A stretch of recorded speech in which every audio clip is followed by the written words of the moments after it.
kita berjumpa kembali di seminar online yang diselenggarakan oleh Indonesia Belajar. Kita, Indonesia Belajar adalah sebuah media untuk belajar yang berisi motivasi, inspirasi, dan tentunya pengetahuan dari para narasumber terbaik di Indonesia. Hadir dalam platform mobile aplikasi yang bisa di-download di Google Play Store dan juga Apple App Store. Dan sahabat pembelajar juga bisa klik di website kita di indonesiabelajar.id ataupun melakukan follow di Instagram kami di indonesia_belajar.id. Dan bagi sahabat pembelajar yang memiliki Facebook, boleh melakukan Facebook like Facebook fanpage kita di indonesiabelajar.id. Dan kami juga telah membuat sebuah grup WA di mana sahabat pembelajar bisa masuk ke dalam grup WA tersebut, dan di dalam grup WA tersebut akan hadir informasi-informasi terkait dengan Indonesia Belajar khususnya untuk yang Pahalim. Nah, baik sahabat pembelajar, seminar online kita pagi hari ini menghadirkan tak lain dan tak bukan yaitu adalah Bapak Halim Siang. Beliau merupakan co-founder of Ray Institute, Center for Fitness Excellence, promotor hidup sehat yang bermisi mengajak, mengedukasi, dan mencerahkan sebanyak mungkin orang untuk hidup sehat, yang bermisi untuk mengajak, mengedukasi, mencerahkan ya dalam upaya mewujudkan kualitas hidup lebih baik dan usia harapan hidup lebih lama. Nah, yang tentunya sudah hadir di tengah kita. Selamat pagi Pak Halim. Ya, selamat pagi Bu Jessica, selamat pagi juga sahabat Indonesia Belajar. Semoga dalam keadaan sehat ya. Amin. Oke, Pak Halim. Tema seminar online kita pagi hari ini adalah proteksi dari dalam. Ini termasuk bagian dari proteksi dari dalam. De-stress your life. Wah, keren sekali. Nah, menurut American Psychological Association, stres berhubungan erat dengan 6 kontributor terbesar kematian. Nah, apa saja seperti jantung, kanker, masalah paru-paru, kecelakaan, sirhosis hati, dan juga bunuh diri. Nah, di American Institute of Stress itu menyebutkan stres sebagai penyebab utama kematian prematur. Maksudnya kematian dini gitu ya Pak Halim ya. Nah, kita harus mengenali, mengatur, dan juga mengendalikan stres dari perspektif yang berbeda. Hari ini kita akan membahas itu. So, bagi sahabat pembelajar, jangan keluar dulu sebelum kita selesai. Dan untuk Anda yang ingin bertanya, Anda bisa langsung tulis saja di chat room kita. Nanti pada saat sesi tanya jawab kita akan bahas. Dan apabila kita masih punya waktu, bisa langsung sampaikan juga ke Pak Halim. Oke, Pak Halim. Bagaimana nih penjelasannya mengenai proteksi dari dalam, de-stress your life? Silakan Pak Halim. Ya, baik. Terima kasih Bu Jessica. Saya izin dulu untuk share screen. Ya, jadi sebelumnya saya mau disclaimer dulu lagi, ya. Semoga tampilannya sudah ada. Sudah ada, Pak Halim. Ya, jadi saya mau disclaimer lagi bahwa saya sebenarnya bukan seorang psikologi, tidak psikolog ya maksudnya. Bukan juga seorang ahli kejiwaan, ya, jadi ini hanya sekedar ya apa yang sudah terkonsep lama dalam pikiran saya dan telah menjadi pengalaman saya dalam misalnya menghadapi berbagai situasi dalam hidup, sehingga saya pikir kenapa tidak untuk saya bagikan dan saya susun dalam satu presentasi. Mengapa saya membahas sedikit keluar nih, kalau saya kan ceritanya brandingnya oleh orang-orang kan fitness, coach, dan lain-lain. Saya rasa stres juga adalah bagian dari kehidupan kita dan juga memanagenya atau mengendalikannya atau mengaturnya ke level yang lebih rendah akan selalu menjadi lebih baik, terutama untuk kesehatan kita dan well-being. Jadi kalau saya aimnya adalah untuk kami, khususnya saya, Mas Ade, ya, kawan-kawan di RAIS itu, berikut para alumni, memiliki misi untuk membantu orang memiliki kualitas hidup lebih baik melalui jalur kesehatan, ya berarti salah satunya memang di memanage stres. Jadi meskipun bukan area spesialisasi saya, tapi ceritanya saya agak kepo dikit aja, mohon maaf ya, izinkan saya kepo sedikit untuk membahas ini, semoga ada manfaatnya. Karena memang berhubungan ya Pak Halim sebetulnya ya. Iya, berhubungan sekali. Justru kita akan coba lihat di mana hubungannya ya, supaya lebih jelasnya. Tapi ini disclaimer dulu teman-teman ya, mohon maaf bagi psikolog yang mungkin hadir di sini. Ini bukan untuk mengambil teritori Anda, ya, hanya lebih kepada mungkin sharing sedikit, mohon izin untuk sedikit berbagi. Kita mengenal stres, ya, secara umum buat saya adalah denahnya seperti ini. Ceritanya arsitekturnya stres lah, ya. Saya coba geser dulu sedikit gambar. Nah, ada physical dan mental. Nah, satu-satunya ada juga di sini ada exercise, ada olahraga, ada injuries atau yang namanya apa ya, injuries itu uh, trauma pada tubuh, ya. Kemudian ada anger and guilt, ada fear and worry, terus ada disappointment. Anger itu adalah kemarahan, guilt itu adalah rasa bersalah. Fear and worry ya lebih kurang sama, ya, perasaan was-was, cemas dan ketakutan.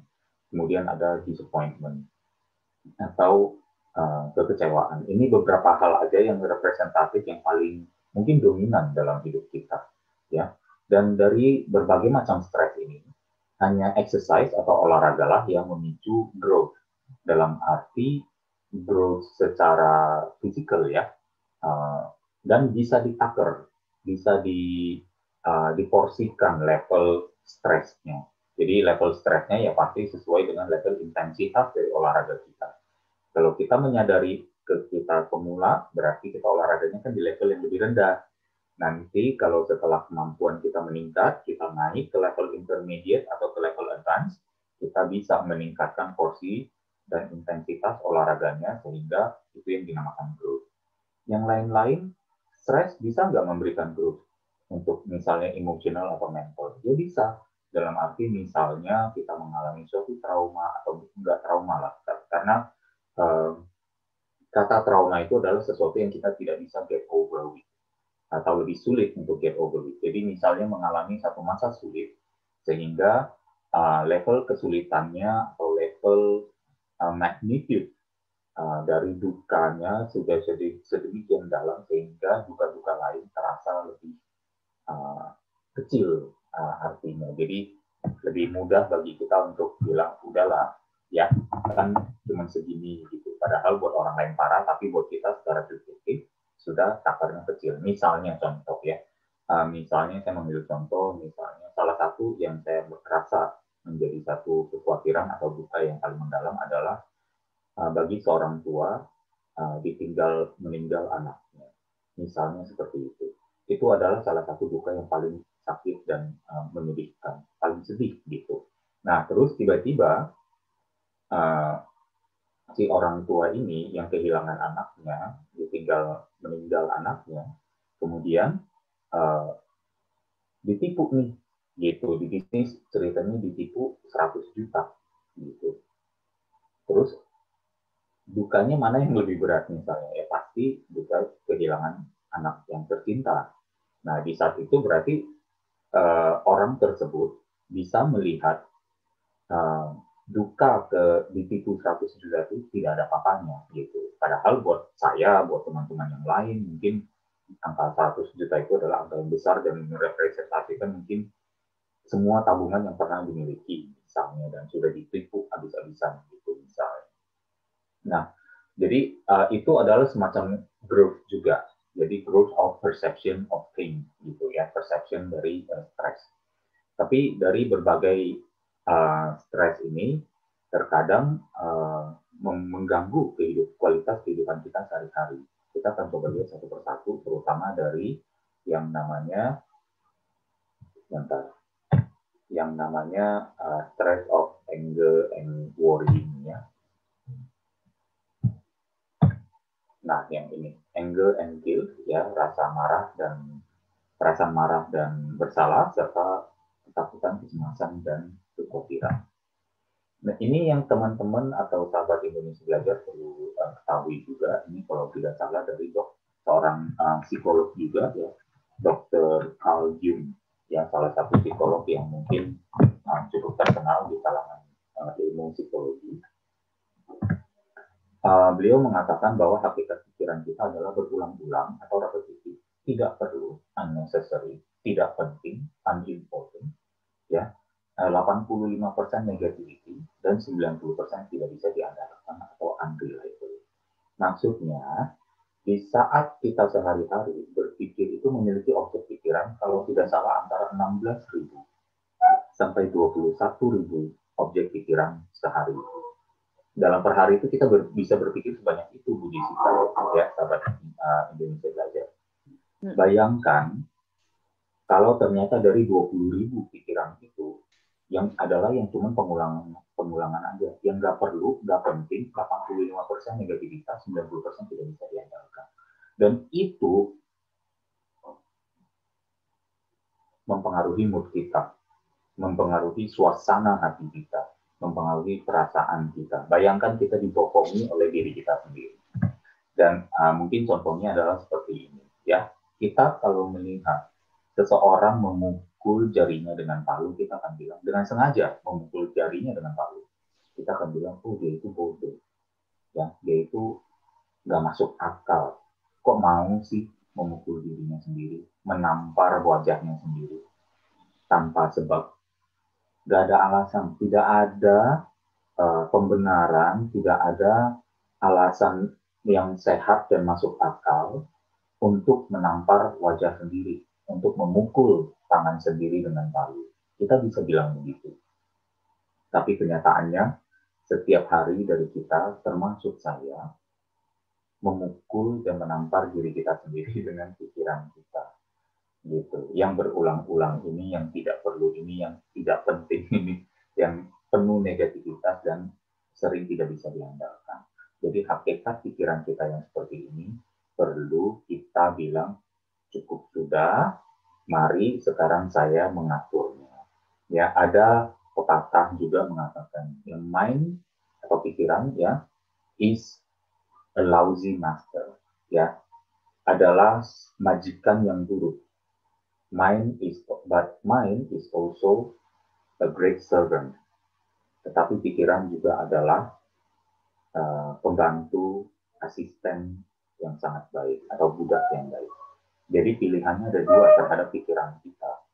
Kita mau diperbudak pikiran kita dan merusak hari-hari kita, hari demi hari, demi minggu, demi bulan, demi tahun, akhirnya menjadi kehidupan kita penuh dengan hal-hal yang ada di layar kiri teman-teman. Atau kita bilang, sudah saatnya saya tidak menjadikan pikiran sebagai majikan. Sekarang saatnya si pikiran ini saya perbudak. Saya yang menjadi majikan. Saya yang menentukan apa yang pikiran saya pikir. Nah, dimulai dari situ dulu. It's that moment of decision that shape your destiny, kan.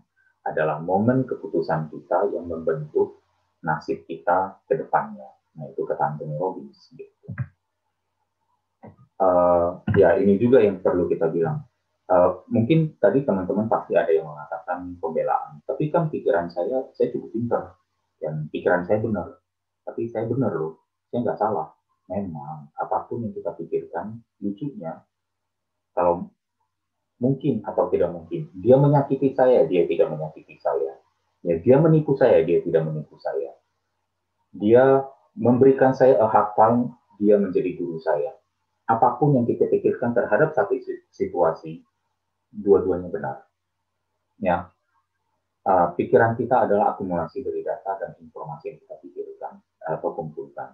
Nah, sekarang kita coba tanya, sudahkah kita memiliki data dan informasi yang cukup untuk membuat suatu judgment, untuk membuat suatu kesimpulan yang mempengaruhi perasaan hati kita?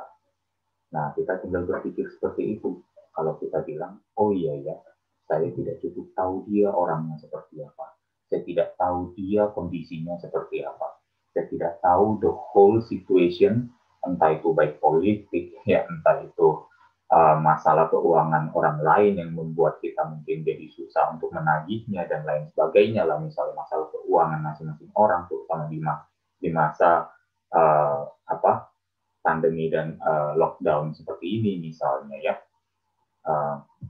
Jadi sebenarnya dengan selalu terbuka pada informasi baru dan data baru, memberikan kita kesempatan untuk mendapatkan data yang menguatkan hati, yang mendekatkan kita pada sehat, dan yang namanya peace, ya, yang tadi kan this is itu adalah apa?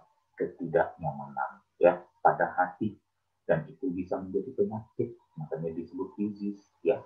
Lagi pula nobody knows enough, to be a pessimist, to be a judge, ya, a fair judge bahkan, ya. Kita tidak layak untuk bisa marah lalu menghakimi orang dengan emosi yang tinggi. Ya, ini juga sekaligus buat saya sebenarnya pengingat. Ada yang bilang sharing adalah 2 kali belajar. Saya setuju sekali. Saya di sini juga sambil belajar, teman-teman, ya. Nah,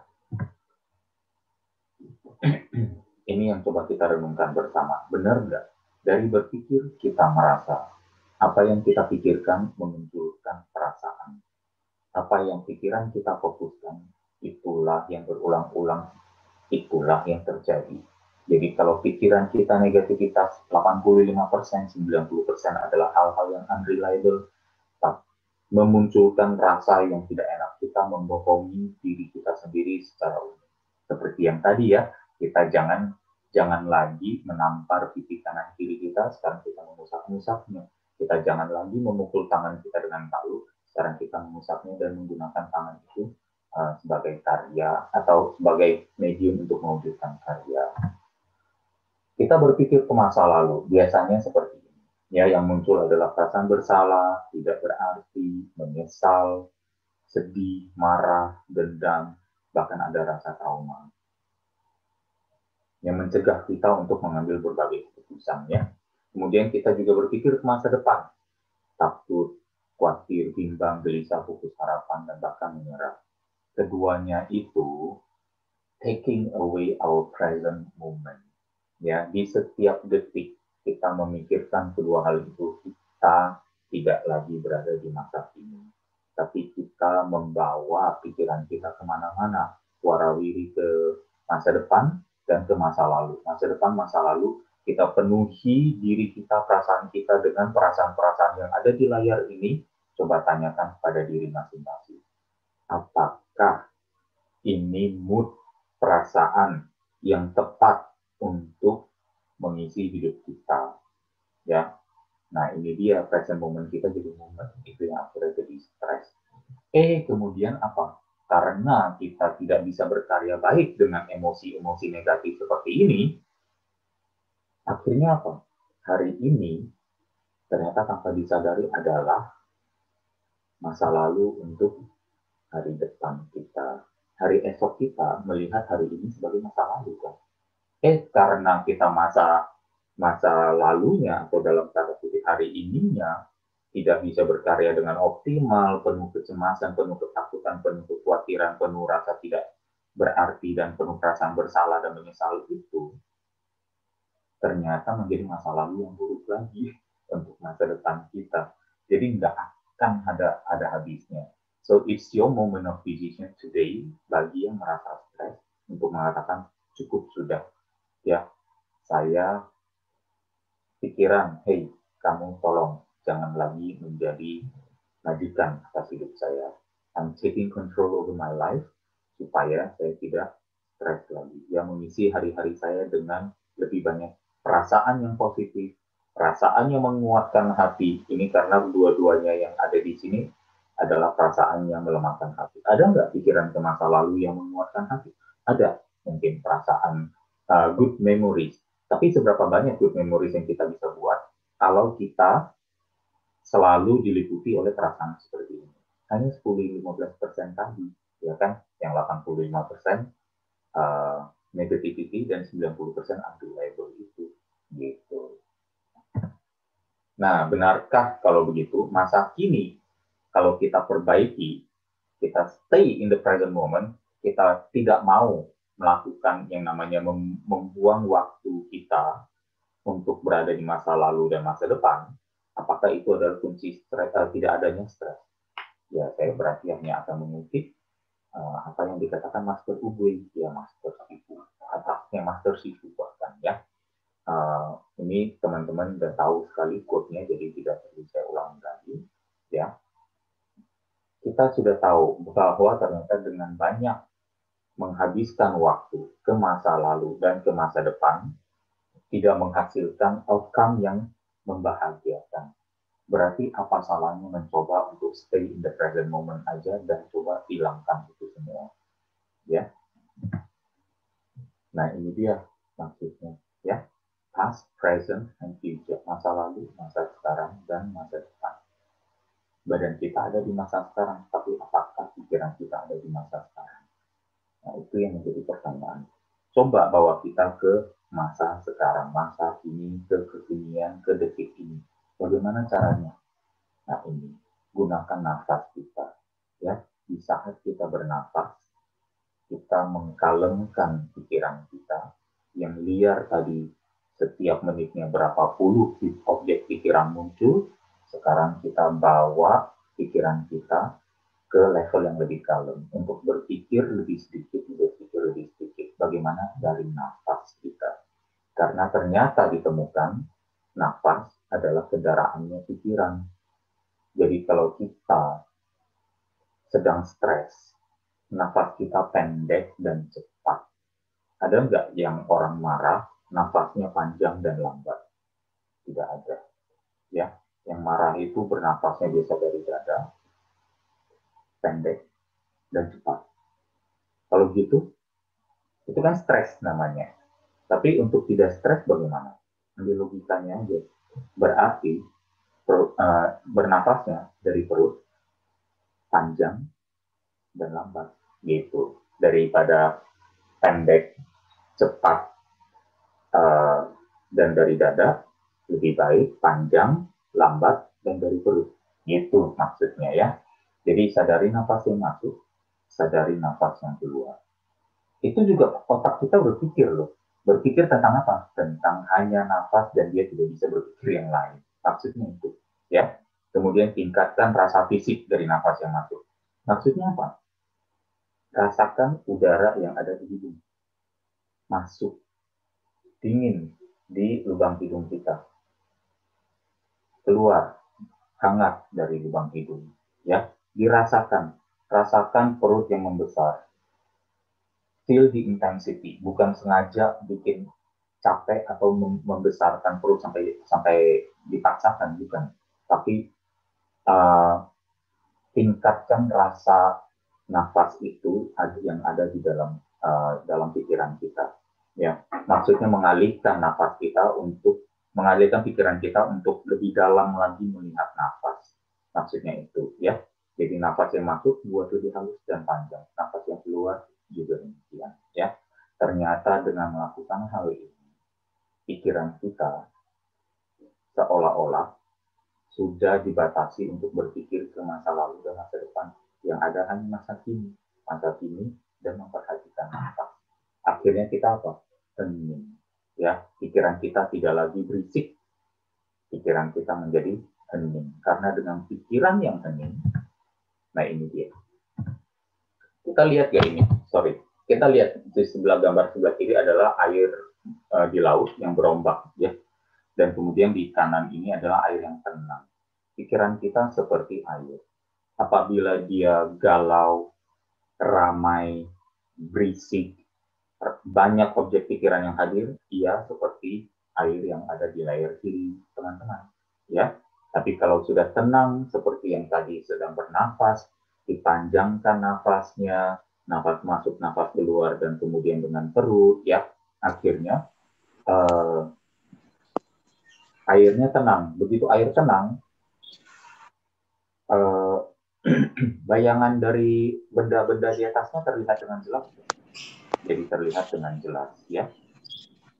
Muncul clarity, muncul kejelasan. Yang satunya mau lihat wajah sendiri aja yang di sebelah kiri, bisa nggak kita melihat refleksi kita sendiri di air yang keruh dan air yang berombak? Atau kita mau di air yang jernih dan tenang. Nah ini hampir sama analoginya dengan pikiran kita, ya. Jadi pikiran kita seperti air, saat bergejolak tidak ada clarity. Saat dia tenang, kejelasan muncul dengan sendirinya. Dalam kebisingan pikiran, ego tidak pernah kuat, malah menjadi raja. Ya. Dalam keheningan pikiran, ketukan nurani atau suara ilahi menjadi begitu nyaring terdengar. Saat kita bilang, saya sudah berdoa, tapi mengapa Tuhan tidak mendengarkan? Sebenarnya itu ungkapan yang tidak tepat atau keliru. Mengapa Tuhan selalu mengetuk, tetapi kita tidak pernah mendengar? Karena apa? Kita tidak pernah mengizinkan pikiran kita untuk jinak sejenak, untuk welcome yang namanya keheningan pikiran. Ya, bukannya pikiran kosong, ya, tapi minimal diheningkan, dikurangi, dikerucutkan ke bawah jumlah objek pikirannya sampai ke level hanya memikirkan apa, maksudnya itu, ya. Dan ternyata dari situ kita sering dengar, oh ya ternyata muncul yang namanya ketukan nurani itu. Nah, sekarang kita udah bahas tentang anger and guilt, serta fear and worry. Kita coba bahas ke disappointment, ya, tentang kekecewaan. Kekecewaan juga pasti menimbulkan yang namanya stres, ya, ketidaksenangan, dan akhirnya muncul yang kata ya, rasa menyesal, marah, kesal, dan lain-lain. Bagaimana kita menghadapinya? Nah, ini dia.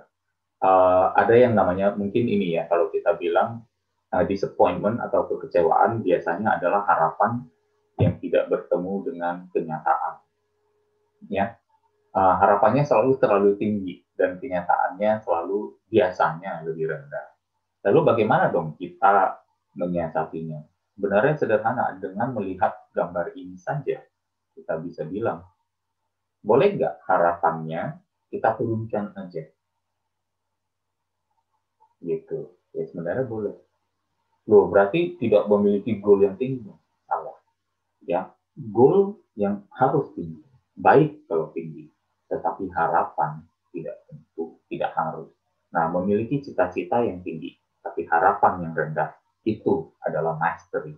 Itu adalah penguasaan diri yang sangat baik. Kita coba lihat. Jadi solusinya apa?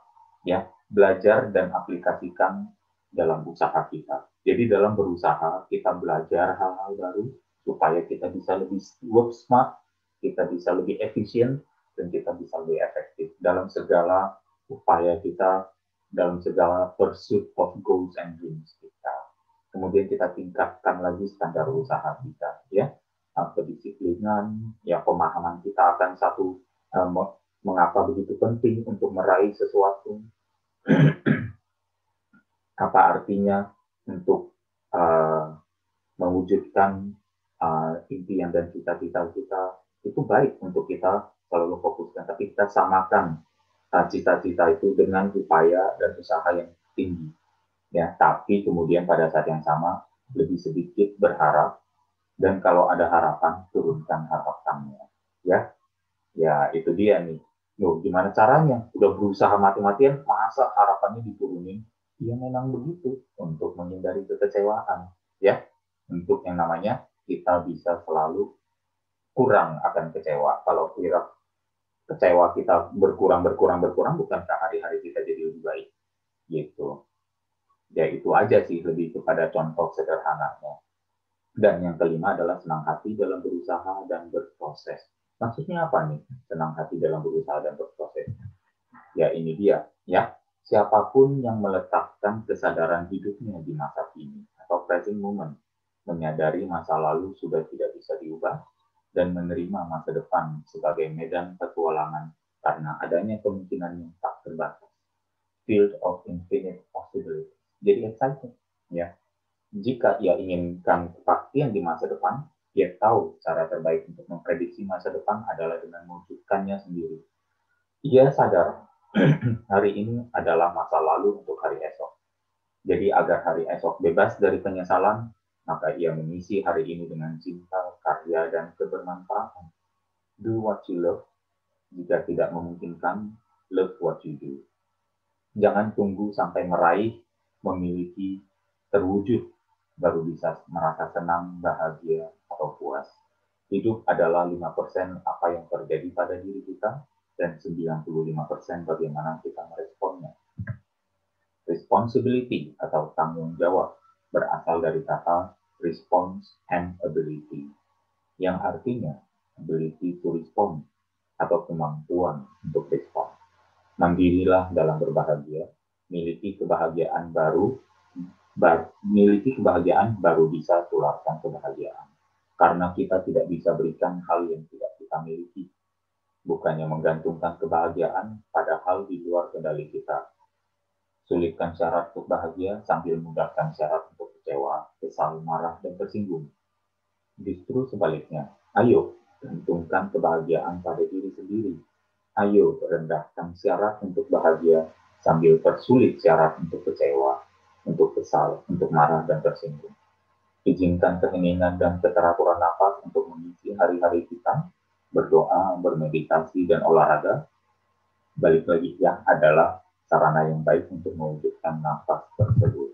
Jadi kalau misalnya saya balik lagi ke sini, ya berarti senang hati dalam berusaha dan berproses.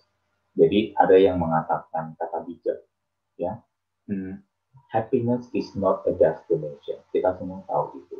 Kebahagiaan bukanlah tujuan, tetapi kebahagiaan adalah perjalanan itu sendiri. Happiness is the journey. Ya, happiness ada di menikmati usaha dan prosesnya. Jadi apa? Love what you do, gitu, ya. Atau do what you love, sehingga kita bisa menikmati, kita bisa senang hati dalam berusaha dan walaupun dalam kegagalan. Karena apa? Dalam kegagalan pun harapan kita sudah tidak tinggi, gitu. Tapi usaha kita maksimal dan kita sudah mensyukuri bahwa kita bisa berusaha dan diberi kesempatan untuk berusaha. Jadi seperti itu kira-kira sedikit sekilas untuk di-stress kehidupan kita, sehingga semoga kebahagiaan yang lebih full yang bisa kita miliki. Demikian dari saya, sedikit kontribusi. Mohon maaf apabila ada yang kurang akurat, ada yang kurang berkenan. Ya, terima kasih sekali lagi untuk kesempatan berbagi ini. Untuk sesi berikutnya saya kembalikan ke Bu Jessica. Terima kasih. Siap. Terima kasih Pak Halim, luar biasa sekali hari ini. Ini udah bisa kita mulai sesi tanya jawabnya, tapi mungkin sebelum sesi tanya jawab saya akan sapa-sapa dulu peserta yang sudah hadir di sini. Terima kasih sahabat pembelajar yang sudah hadir di sini. Ini udah ada Pak Doni, Bu Era, ada Ibu Gracia juga, Bu Iren, ada Pak Johannes, Pak Junus Lau yang seperti biasa selalu ada. Hai Pak Junus. Ada Pak Lutfi, ada Ibu Novita, ada Pak Raihan, ada Pak Rifki, Bu Risa, Pak Tarin, Bu Yesi. Selamat datang di Indonesia Belajar. Terima kasih sudah hadir di Indonesia Belajar. Ini Pak Junus sudah komen, salam super Pak Halim Teguh. Pak Halim Teguh. Oke. Sahabat pembelajar, kita sudah bisa memulai sesi tanya jawab. Bagi sahabat pembelajar yang ingin bertanya, boleh langsung chat aja di chat room atau melakukan raise hand untuk langsung berbicara dengan Bapak Halim. Nah, oke, Pak Halim, ini udah ada satu pertanyaan. Pak Halim, apakah saat stres itu bisa dihilangkan dengan berolahraga? Sebaiknya tuh olahraga apa yang baik saat kita stres, Pak? Ya, baik, terima kasih. Ya, sebenarnya persis tadi seperti yang sudah disampaikan dan bahkan sudah banyak sekali ya penelitian dan penemuan yang bersifat ilmiah yang mengatakan olahraga adalah cara yang baik untuk menurunkan stres. Karena kalau kita berbicara olahraga itu memicu hormon yang namanya endorfin, ya, satu hormon happy hormones, one of the happy hormones gitu. Jadi kita jadi merasa lebih senang, ya, ada sense of achievement, kita merasa kita mengisi waktu kita dengan bermanfaat, dengan hal-hal yang bermanfaat bagi tubuh kita, bagi kesehatan kita, dan kesehatan adalah hal yang penting untuk kita miliki dan jaga. Saya rasa pasti sense of achievement-nya baik sekali, dan di saat itu secara langsung maupun tidak, stres bisa berkurang atau dihilangkan, ya. Kalau kita bilang hilang itu relatif sulit gitu ya, mungkin bisa juga gitu. Kembali lagi apa yang kita yakini, dua-duanya benar, ya. Kalau kita bisa menghilangkan stres dengan olahraga, kenapa tidak? Mengapa saya bilang begitu juga? Karena di dalam olahraga yang tepat harusnya ada yang namanya keteraturan nafas. Nah, sebenarnya balik lagi ke sini. Di dalam beberapa slide saya sebelumnya di Indonesia Belajar, seminar Indonesia Belajar selalu disampaikan tentang apa? Tentang yang namanya berolahraga, melakukan repetisi, mengikuti irama nafas. Jadi nafaslah yang mendikte kecepatan repetisi kita. Kalau nafas kita buat panjang dan lambat, demikianlah repetisi kita. sebaiknya lambat dan panjang sehingga kita jadi fokus. Di saat kita fokus, di saat kita mengatur nafas dengan baik, akhirnya olahraga menjadi salah satu subset dari meditasi gitu. Jadi kalau kita tidak mampu bermeditasi dengan duduk diam sendirian, kita bisa bermeditasi dengan berolahraga. Maksudnya gitu. Olahraga apa? Ya berarti kalau yang melibatkan repetisi, ya salah satunya adalah yang paling jelas adalah olahraga latihan beban. Sekali lagi ya jangan anti sama latihan beban, justru bisa dilihat latihan beban itu membantu kita juga untuk menemukan nafas yang lebih teratur. Nah pada saat yang sama kalau mau aerobik bisa nggak untuk bermeditasi ceritanya atau mengatur nafas? Bisa. Misalnya waktu lari. Waktu berlari kita mungkin 2-3 langkah lari, tarik nafas. 2-3 langkah berlari, kemudian kita hembus nafas ya. Jadi sehingga kita fokus hanya kepada apa? Medan lari kita, agar kita selalu safe ya, tidak tidak jatuh ke lubang atau kesleo dan lain sebagainya. Di pada saat yang sama kita juga mengatur irama nafas kita dengan langkah gitu. Jadi tanpa kita ketahui di saat oleh aerobik pun bisa bermeditasi ya. Jadi dua-duanya baik, bisa aja olahraganya bebas. Tapi kalau memang olahraganya yang lain yang bersifat permainan ya sudah tidak bisa ya.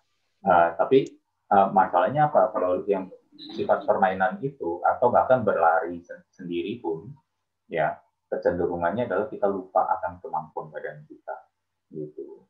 Kadang apalagi olahraga permainan seperti misalnya bulu tangkis, futsal ya. Kalau jantung kita belum kuat, berat badan kita masih terlalu tinggi sehingga mempengaruhi ankle, persendian dan lain-lain, itu akhirnya jadi kontraproduktif. Olahraga pun sebaiknya bisa itu, makanya tadi dibilang stres yang bisa ditakar, sebaiknya ditakar ikuti kemampuan tubuh kita.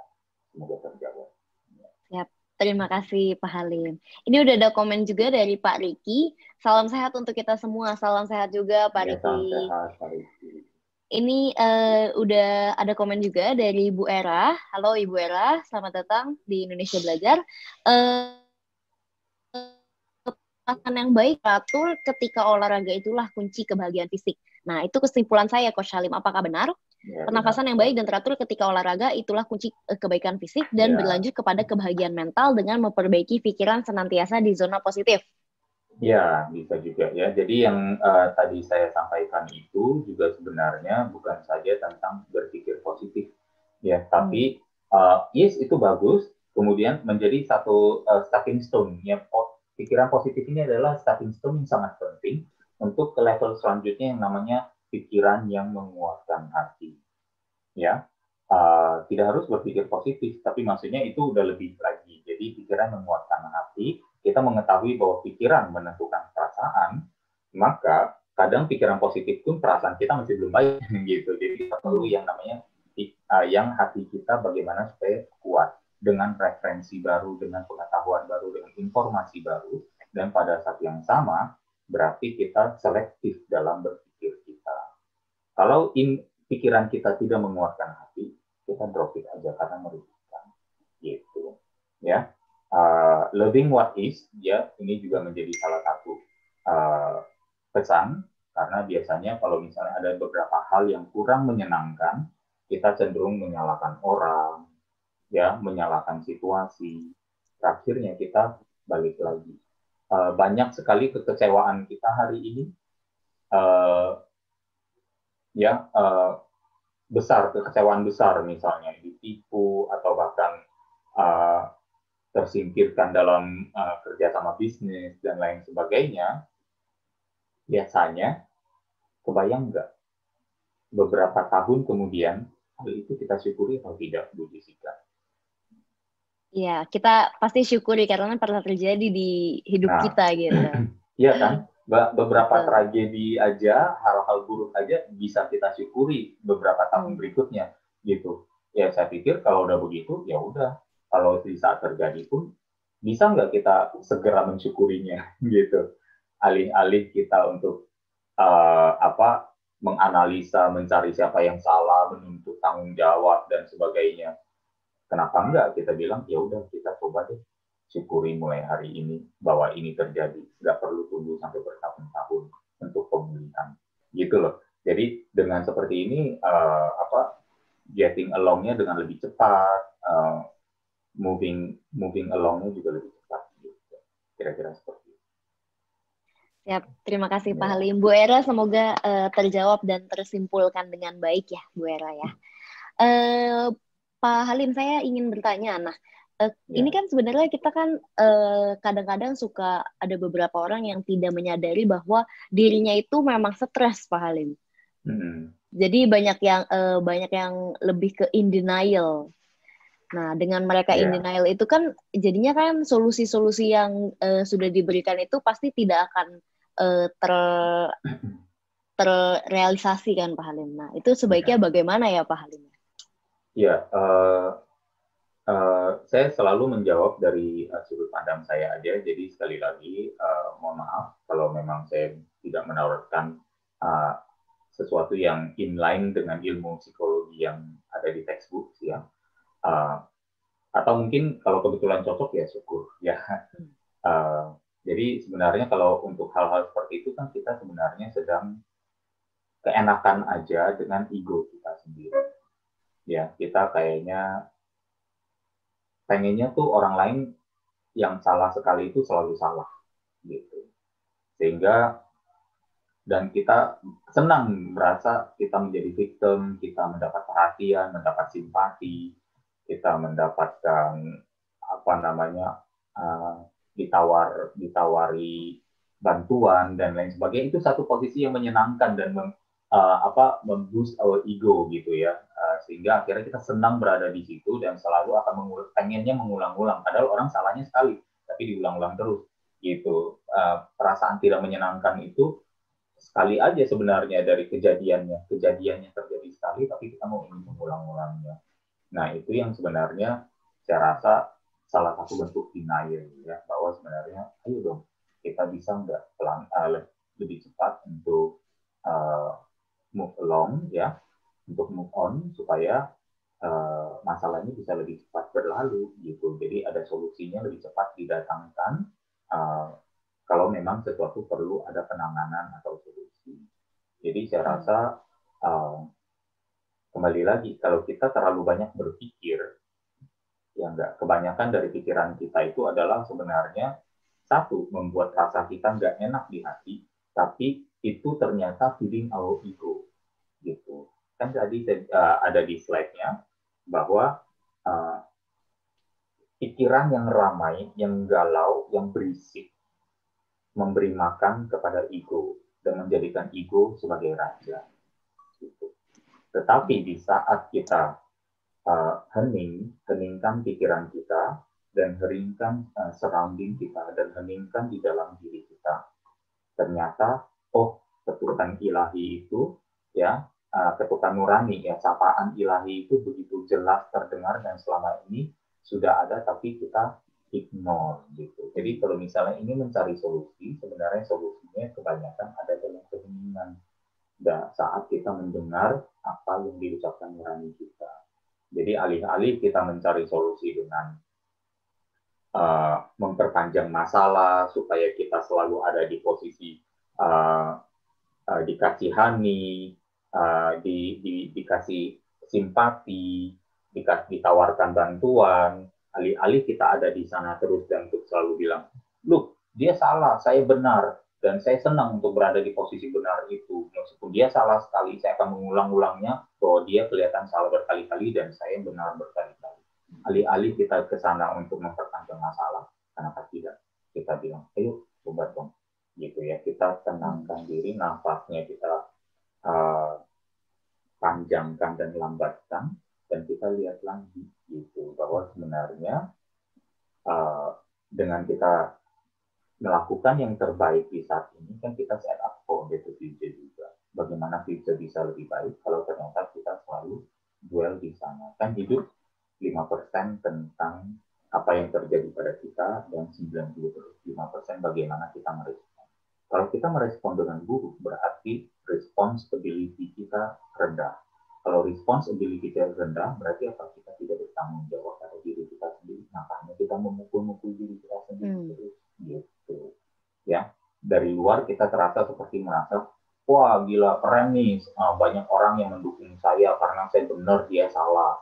Tapi pada saat yang sama, rasa di dalam itu sangat tidak menyenangkan. Ya, satu kemarahan, dendam, ya seperti banyak filsuf juga mengatakan, ya kemarahan dan dendam seperti apa?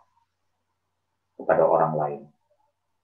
Seperti minum racun sendiri, tapi mengharapkan orang lain yang mati. Gitu, mengharapkan orang lain yang celaka. Kan tidak terjadi, yang celaka mati. Itu yang Siap. Terima kasih Pak Halim. Ini udah ada komen juga dari Pak Johannes. Orang yang punya gangguan mental justru nggak tahu kalau dia tuh gangguan mental. Jangan self-diagnose ya. Oke, terima kasih Pak Johannes. Thank you Pak Johannes. Ya, adik saya nih Pak Johannes. Siap. Terima kasih. Terima kasih. Yeah. Ini juga ada Bu Tarin atau Bapak Tarin. Terima kasih Pak Halim dan tim semua. Sama-sama Ibu atau Bapak Tarin. Yeah. Oke, bagi sahabat pembelajar yang masih ingin bertanya, boleh silahkan karena kita masih ada sedikit waktu. Jika tidak ada, mungkin dari Pak Halim ada pesan atau closing statement untuk kita semua mengenai tema kita hari ini. Silakan Pak Halim. Ya, makasih Bu Jessica. Sebenarnya kita ya pas banget nih ada dari Pak Johannes ya remark bahwa jangan self-diagnose. Saya setuju sekali, jangan self-diagnose.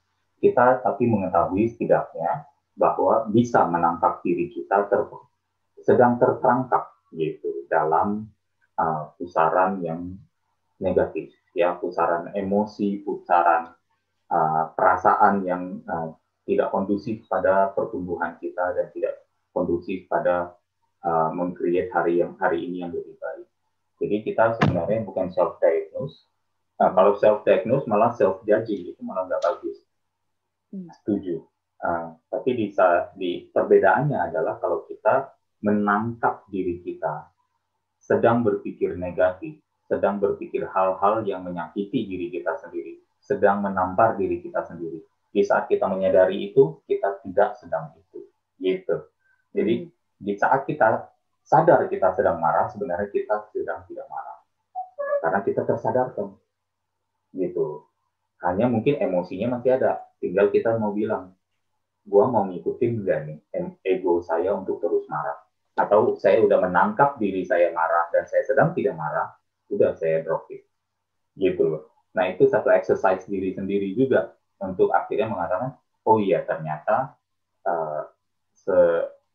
ini ada satu momen di tengah kemarahan, begitu kita sadari itu, kita ternyata tidak sedang marah, dan dengan kesadaran itu dan tidak sedang marah itu, kita bisa membuat keputusan mau lanjut sama marahnya atau dihentikan di situ, dan langsung kita disyukuri, gitu. Dan perbaiki bahkan, oh ya ini marahnya gara-gara apa? Tadi misalnya, harapan yang terlalu tinggi, kenyataan yang terlalu rendah, ya turunkan lagi harapannya, coba upayakan tingkatkan kenyataannya, kan hanya seperti itu. Jadi semoga bisa ada sedikit kontribusi buat teman-teman dalam menghadapi berbagai tantangan kehidupan yang ada, dan ingat bahwa diri kita sendiri selayaknya bisa baik kepada diri kita ya. Be kind to yourself, karena tanpa bisa melakukan itu, kita tidak bisa kind to others. Kindness kita kepada orang lain hanya self-sabotaging kalau kita tidak kind pada diri kita sendiri. Semoga bisa bermanfaat adanya. Have a great week ahead. Semoga ya sekali lagi ya kalau bisa diterapkan alangkah baiknya. Ya saya tahu ya bisa menjadi satu masukan untuk memperbaiki kehidupan kita semua. Amin. Amin. Terima kasih Pak Halim, luar biasa sekali hari ini pencerahannya. Bagi sahabat pembelajar yang belum masuk grup WA juga boleh masuk ke grup WA kita dengan memberikan nomor WA-nya sahabat pembelajar di chat room. Nanti kita akan masukkan. Dan di WA group itu juga nanti Pak Halim akan share materinya ya Pak Halim ya? Ya, slide hari ini juga akan ada, akan dibagikan dalam lebih kurang setengah jam deh, tunggu pada join dulu. Iya. Siap, terima kasih Pak Halim. Sekali lagi saya ucapkan terima kasih bagi Pak Halim dan juga sahabat pembelajar yang telah hadir di sini.